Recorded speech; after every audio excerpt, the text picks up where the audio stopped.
track 'em Tigers. This Saturday, Auburn travels to Athens to take on the Georgia Bulldogs in the South's oldest rivalry. Coach, it just seems like yesterday we were playing Washington, and now here we are. Where's time flown? And, unreal. Unreal. I can't believe that you're in Georgia week already. But it's been a long season in some aspects, but it's been a quick one. It has. And flown by. Yeah, it surely has. All right, so we go into this game. Georgia, a 13-point favorite, a decided favorite. You know, back in the day, they always said that Auburn and Georgia, it's a friendly rivalry. That's not so much the case anymore. I don't see it that way anyway. There was a time Coach Dooley played at Auburn, Coach Dye played at Georgia. There's a lot of animosity these days with this rivalry. It is. I mean, it was back in the 70s. It was the friendly rivalry in such a way. But it came to the point where it became so big a rivalry, you could see it's almost like hate. And I can remember 4 years ago, actually back in 2010 and 2012, when Georgia came to Jordan-Hare, and how much the Georgia players and the Georgia coaches, they hated Auburn. Yeah. And I reckon it goes back in hand. So, hopefully, right now Georgia's doing a really good job, and Kirby's done a great job, and it'll be tough. I think we can all agree it's one of the great rivalries in the South. It's just something about seeing that orange and blue and that red and black on the field at the same time. It's pretty special. Okay, so the thought around the SEC is, hey, not a lot to play for. Georgia's clinched the SEC East, beat Kentucky over the weekend. Auburn's really out of championship consideration, but when you think about it, there's a lot to play for. For Auburn, there's bowl positioning, which is important. I mean, you want to go play in Charlotte in the cold weather, you want to go to South Florida, that's a factor. Recruiting, we compete for the same players, and not to mention just the bragging rights of this game. It is. I mean, Auburn being so close to the Georgia line, we recruit a lot of the same kids, and this game does make a difference. There's some recruits that we got committed right now from Georgia that are top-notch players, and Georgia's trying to get them back, and vice versa. So, like I said, it's one of those situations. Hopefully, it'll be a well-clean game. I know both coaches will want that, but it's one of the hardest hitting games that you'll probably see. Yeah, Auburn hasn't won in Athens since 2005. That's hard to believe, but a lot to play for, and we shall see. But before we dig deeper into Georgia, let's talk a little bit about this game this past weekend, Texas A&M. I don't know about you. I thought Auburn was as dead could be. I thought Gus Malzahn was as dead could be. 9 minutes to go, everything changes. Wow. It was, I didn't go to the game. I was watching it on TV, and I was sitting there, and I was just not really frustrated, but I was just saying, just down. And then the thing that I'm proud about Auburn is I'm kind of looking at the game. Everybody was mad at the offense. I was mad at the defense. I didn't think the defense played very well. We took the lead 14-10 with 4 minutes left in the second quarter. That's when you got to get a stop right there and keep the momentum. And we let them go right down the field and score. And then they got the ball in the second half. They went right back down and scored. It was controversial. Yeah. I don't think it was pass interference by no means. I didn't even see where the guy touched him. And obviously I saw something that I didn't see. I don't know. And I'll be honest with you, they probably would have scored anyway, but I didn't think they scored on the play they'd got. They reviewed it, and they just didn't have enough evidence to overturn it. But if you see the guy going into the pile, he stopped at the 1 yard line. Yeah. And so I was frustrated with the defense like that. But what our defense didn't do was they didn't quit. Mm-hmm. We had about 2 or 3 and outs, trying to look something to hang our hats on. We take a shot downfield, got a wide open touchdown pass, and the defensive guy sticks his hand at the last second, and Slayton can't hold on to it. We have another drop over the middle. It was just frustrating because we couldn't do anything. And then they drove down, and when they missed the field goal, I'm saying, Lord, we're still in this thing, and we can just get something happen. and then we get another 3 and out, and then the next thing you know, they throw the interception. And it reminded me, you had asked me earlier, if I ever seen anything strange like that before in Auburn. 2 things come to mind. One's going to be before your lifetime. One was in 1972, and that was Bama Punt. No, I was there. I was 3. Okay, but it was a situation where we could not do anything that day on offense. And we finally got in Alabama's territory in the 4th quarter, and we kicked a field goal when it was down 16-0. And all the Auburn people were booing at Coach Jordan because of the situation. Were you just trying to get points out? Well, he knew we had to have a 3 score. And then lo and behold, we still didn't do anything on offense, but we blocked the 2 punts, and we ended up winning 17-16. And that's just because the defense didn't quit. And another situation was in 1994. Yeah, LSU. And LSU. I went back and looked at the stats of that game, and we had probably 160 yards offense the whole day. They were ahead 23-9 going into the 4th quarter, and it was dead. And that's when they threw the 5 interceptions, and we came back and we turned 4 of them for touchdowns, and we ended up winning the ball game. This one was a little bit different. We got the break. We hadn't done anything, but I'm going to give our defense credit for not quitting, but I want to give the offense credit for when they had the opportunity and had to make something happen, they went down and do it. It wasn't given to us like the block punts or the interceptions. We had to earn it, and we did. Right. And so, I mean, you got to look at the whole body of work. You got to look at the 4 quarters. We probably played terrible for 3.5, but for a half, we played winning football. And I'll take it because of the situation. We've lost some games that we should have won. So, you know, that's going to balance out some. But here again, it comes back to turnovers. All right, we get the big turnovers in the Tennessee game, we get beat. Texas A&M turns the ball over twice, and we capitalize and get 14 points off of it. And people just don't realize that turnovers just turn the thing around, and Auburn didn't turn it over. As bad as we look, we didn't turn the ball over. So from that standpoint, something to grow on, something to you know, at least like I told you, if as an Auburn fan, it's been a frustrating season. I understand that. But as long as our kids are getting the effort that they're giving, then we got to stay behind them. And anything can happen. And you just don't know. And especially in, you know, right now on paper, I'm just going to talk about Georgia game. On paper, can we play with them? Yeah, we can play with them. If we play the capable of defense that we played early in the year, and but we get to the Georgia game in a second, but there's a ray of hope.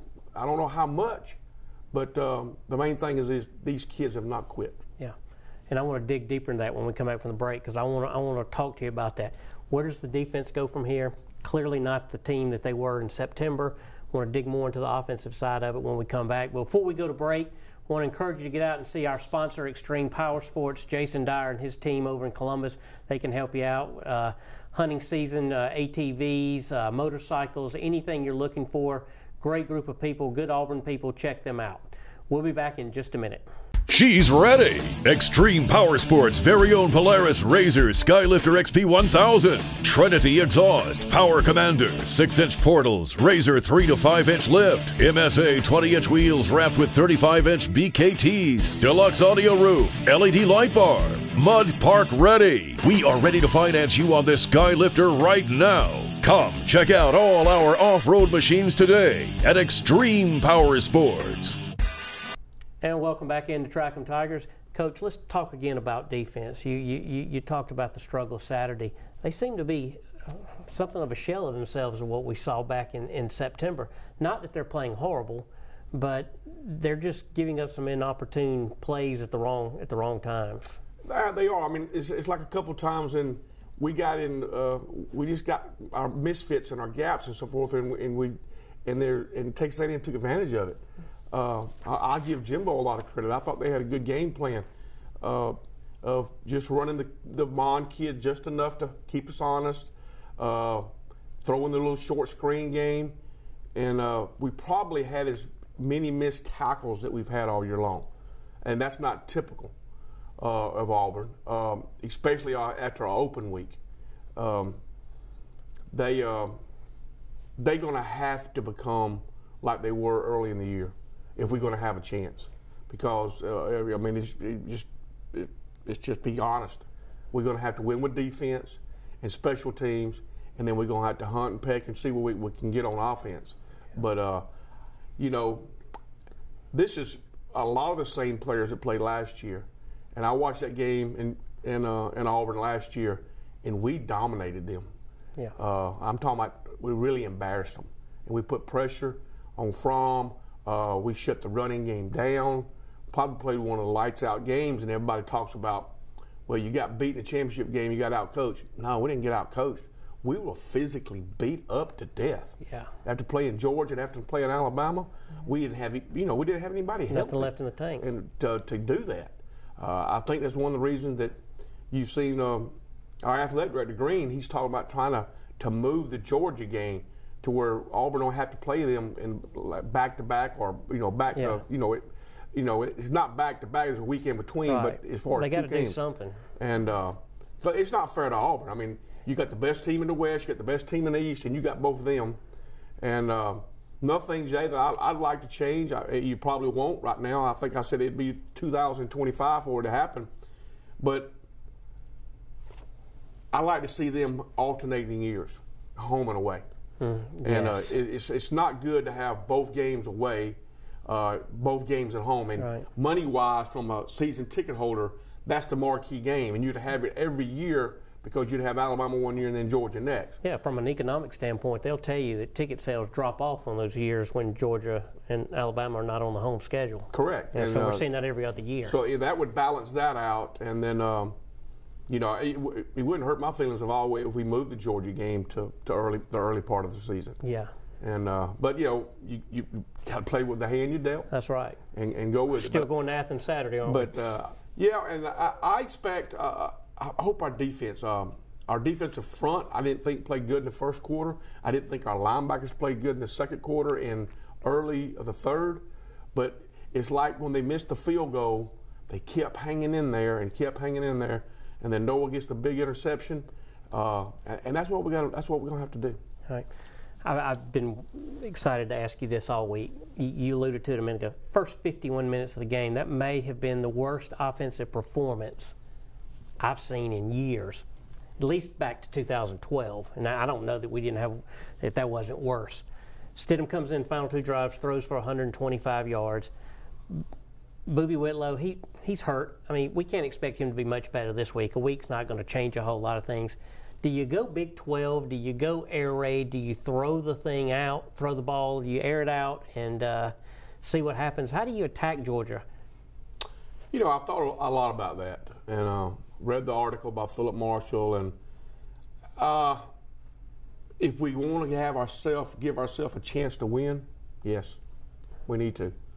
I mean, let's face the facts, and I hate to talk about young men, and they're trying the hardest they are, but we're not very good on the offensive line. And we're not going to sit there and, and our tailbacks are, people that we're trying to make tailbacks and trying to get them better. And it's just one of them situations. I don't know if you go air raid so much, but I think you're going to see if we have a chance to win. If you watch NFL football, that's what you're going to see. They're going to throw it to set the run up, and they're going to run it just enough to keep you honest, but they're going to still throw the ball 40, 50 times. I think we're going to have to. I mean, we tried things, and it was frustrating. I went back and watched it again. The first series we try to run reverse and a speed sweep with Schwartz, and it got nothing. Yeah. And then we came back, and we got the turnover, and that's when we scored on the reverse pass, which I thought was a brilliant call, especially after a turnover. And then we have the one drive in the second quarter when we drove the ball down the field, and you're gonna have to be smart and run a lot of screens, a lot of quick game. because the offensive line's not going to hold up, and we're going to drop step and think we're going to throw the ball 15, 20 yards down deep. The pressure's going to get to them. So you're going to have to run it a little bit, but I think screens and draws and spread out. And let's just see if Jarrett, right now, as a coach, you got to say, what do we do best? Not what I want us to do best, but what do we do best? And right now, our best skill people are our most productive ones are wide receivers and our quarterbacks. So, they're way smarter than I am, but yes, I would give it a shot. And you can still develop it within your own system and what you're doing. But it'd be very something to look at. And it's not unprecedented. We look back to 2014, Nick Marshall, who was never known for his arm, although he could throw it when he had to, they changed things up going into the Iron Bowl with Alabama. He threw for over 400 yards. They put up 44 points. Now, I'm not comparing that offense to what we have now, right. But it's not unprecedented to change your game up a little bit heading into a rivalry situation like we have this weekend. Exactly. I mean, as a coach, you got to give your kids a chance to win, and I just think that's the best chance we got. What do you make of the offense coming off the win right now? I mean, what do you take away from that? We look horrible for 51 minutes, but yet you look at that last night, and there's a lot to build on. I think what you did is that it was in a situation where you got your 4 minutes offense and your 2 minute offense, and you saw both of them, and that's something that and I heard the players talk about it in the locker rooms after the game on the listen to the radio, and they talk about we practice this every day. So they came out, and it's basically after you practice it and you've gone over your 4 minute script, you know what to expect. And I thought it was some timely passing, and everything was just zip, zip, zip. And then we get the ball back with almost less than 2 minutes, and we get the exceptional catch by Ryan Davis coming across the middle, which this is what I love. I also want to see more of. And he makes a heck of a run. He gets down to the 11, and then, next play, boom, we throw it in the end zone, and Williams makes a fantastic catch, but he made 2 on the day. What frustrates me. I mean, Ryan Davis makes these great catches, and then he goes in the witness protection program for 3 weeks. And but what do you make of the receivers? Darius Slayton, great game. He did. I mean, Darius, it seems like he's had a drop a game. Yeah. It could have been a big play, but after that, he settled down. He makes up for it. And I think Seth Williams, he may be the best freshman I've seen over there in a while. Very well could be. Him and Schwartz together for the next 3 years could be very exciting for Auburn football. Yep. We're going to take a break. When we come back, we're going to hit our final segment. We're going to dig into Georgia and look at the keys to winning the game on Saturday. We'll be right back.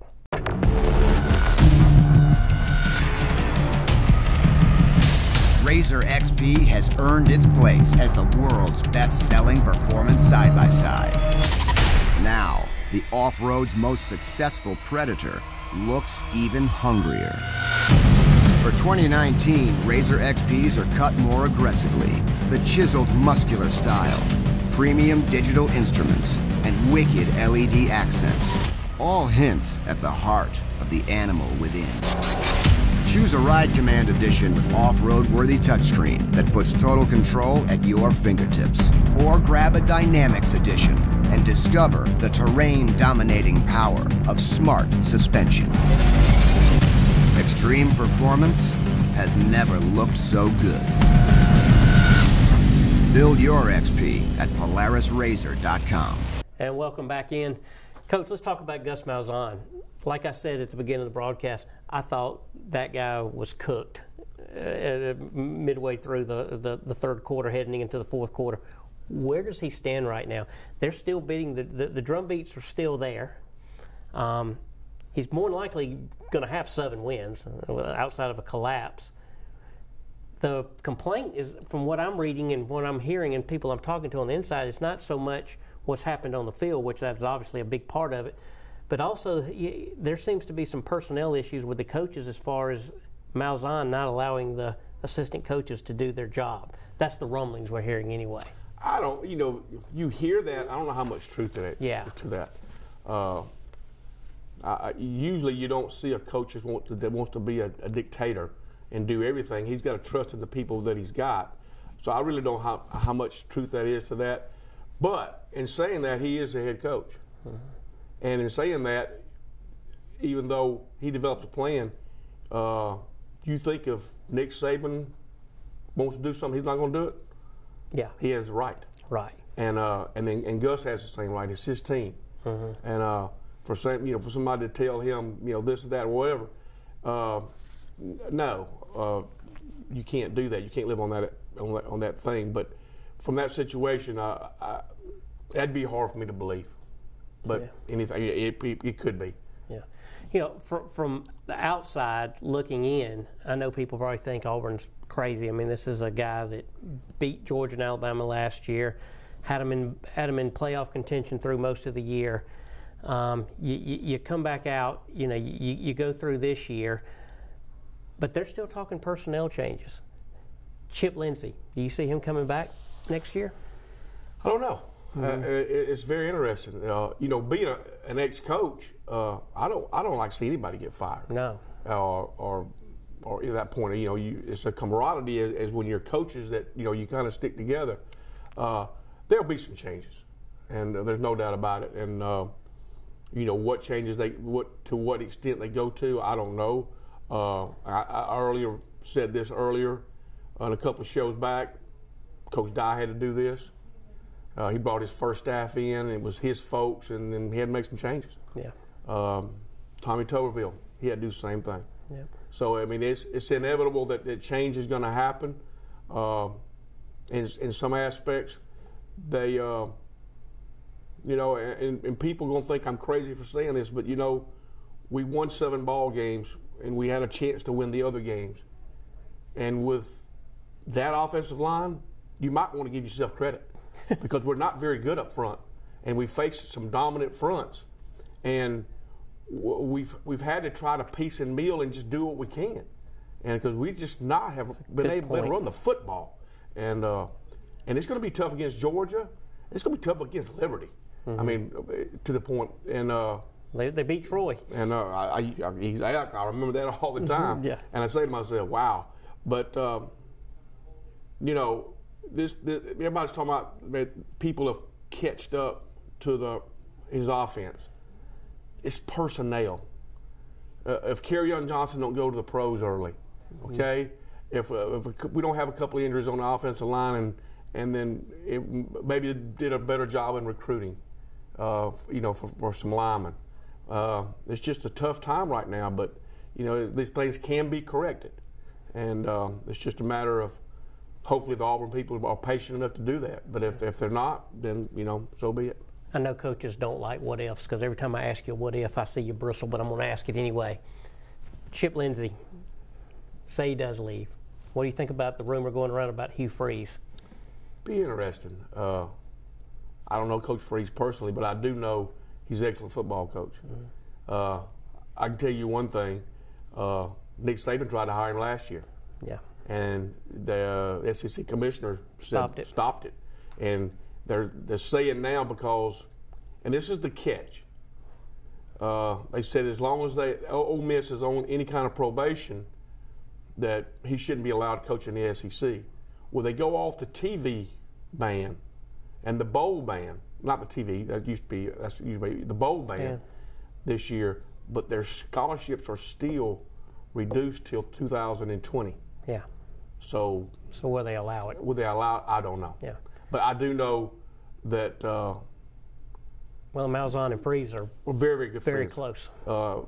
Gus has made the point that Hugh is probably his closest friend and comrade in coaching.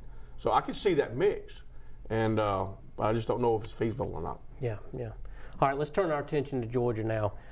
Word out of Athens this week. Jake Fromm has been noticeably limping, has been practicing, but noticeably limping.